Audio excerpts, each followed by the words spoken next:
एक गरीब किसान को उसके मित्र ने कुछ बीज दिए और उसे बताया कि यह बीज बांस के पेड़ की उस प्रजाति के हैं जो चीन में पाए जाते हैं। इन पेड़ों की ऊंचाई लगभग 90 फीट तक होती है। किसान ने वह बीज अपने मित्र से ले लिए और उन्हें अपने खेतों में बो दिया। उसे आशा थी कि जिस दिन वे बांस के ऊंचे पेड़ बन जाएंगे, उस बांस को बेचकर उसे अच्छी आमदनी होगी और उसका परिवार एक अच्छा जीवन जी पाएगा। वह उन बीजों को पानी देता, दिन भर उनकी देखभाल करता और रात में भगवान से प्रार्थना करता कि उसके सपने पूरे हो जाएं और इन बीजों से 100% परिणाम मिले। वह रोज अपने खेतों में जाकर देखता कि बीज अंकुरित हुए या नहीं, लेकिन उसे उनमें कोई भी परिवर्तन दिखाई नहीं पड़ता। इसी तरह 1 वर्ष बीत गया, लेकिन उन बीजों से अंकुर नहीं फूटे। अन्य बीज सामान्यतः 1 हफ्ते में अंकुरित हो जाते थे और कुछ महीनों में ही फसल आ जाती थी। उस फसल के द्वारा ही किसान के परिवार का भरण पोषण होता था। किसान सोचा करता था कि इस तरह आज तो उसका गुजारा चल सकता है, लेकिन उसके सपने पूरे नहीं हो सकते और ना ही उसका भविष्य संवर सकता है। बांस के पेड़ों की बदौलत वह अपने सुनहरे भविष्य के सपने देखने लगा था, लेकिन समय बीतने के बाद भी वो बीज अंकुरित नहीं हुए और किसान को अपने सपने और आशाएं टूटती हुई नजर आने लगी। उसके मन में शंका उत्पन्न होने लगी कि कहीं वो बीज सड़ तो नहीं गए हैं। 1 वर्ष और बीता, लेकिन बीज अंकुरित नहीं हुए।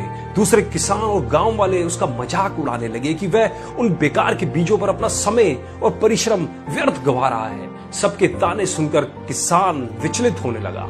उसके मन में यह भय समाने लगा कि कहीं सचमुच ही वह अपना समय और परिश्रम ऐसे कार्यों में तो नहीं लगा रहा है जिससे उसे कोई प्रतिफल ही नहीं।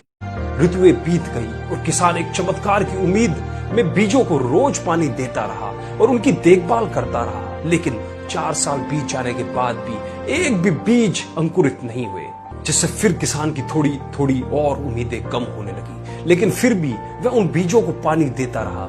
यद्यपि समय के साथ किसान की आशा कम होती चली जा रही थी, लेकिन भगवान पर उसका विश्वास अटल था। उसका विश्वास था कि भगवान उसके परिश्रम का फल उसे अवश्य देंगे। 5 वर्ष बीत जाने के बाद अचानक एक सुबह गांव के लोगों को उस किसान के चिल्लाने की आवाज सुनाई पड़ी। वे सभी अपने घरों से बाहर निकल आए। उन्होंने देखा कि वह किसान अपने खेत के सामने खड़ा होकर खुशी से चिल्ला रहा है।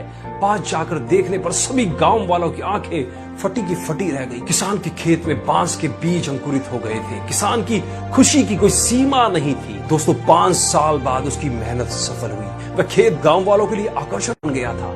बांस के पेड़ तेजी से बढ़ रहे थे। 5 feet, 10 feet, 20 feet, 50 feet, 70 feet, 80 feet और 90 फीट।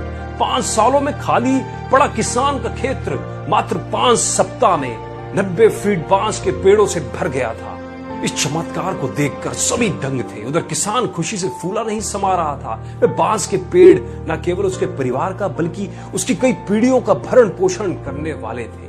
वह रह रहकर भगवान को धन्यवाद कर रहा था। दोस्तों, उसे यह भी समझ आ गया था कि जो सीख उसे मिली है वह अमूल्य है। उसने सपनों का बीज बोने और उसे यथार्थ में परिणत करने के लिए रोज उसका पोषण और देखभाल करने की सीख जो उसे मिली थी। उसने लोगों की नकारात्मक बातों पर ध्यान न देने का पाठ भी पढ़ लिया था। उसने अपने भय और शंकाओं से परे हटकर अनवरत परिश्रम करने का महत्व समझ लिया था। साथ ही भगवान पर उसका विश्वास और अटल हो गया था। हेलो फ्रेंड्स, सभी को मेरा नमस्कार। दोस्तों, मेरा नाम हेमचंद सैनी। अगर आपको मेरी वीडियोस अच्छी लगती हैं तो प्लीज़ वीडियो को लाइक कीजिए और भी ऐसी ही अच्छी वीडियोस देखने के लिए वीगो वीडियो एप्लीकेशन को प्ले स्टोर से इंस्टॉल कीजिए और मेरे जो चैनल है हेमचंद सैनी के नाम से वहां सर्च कीजिए। आपको वहां बहुत सारी वीडियोस मिलेंगी। Thank you.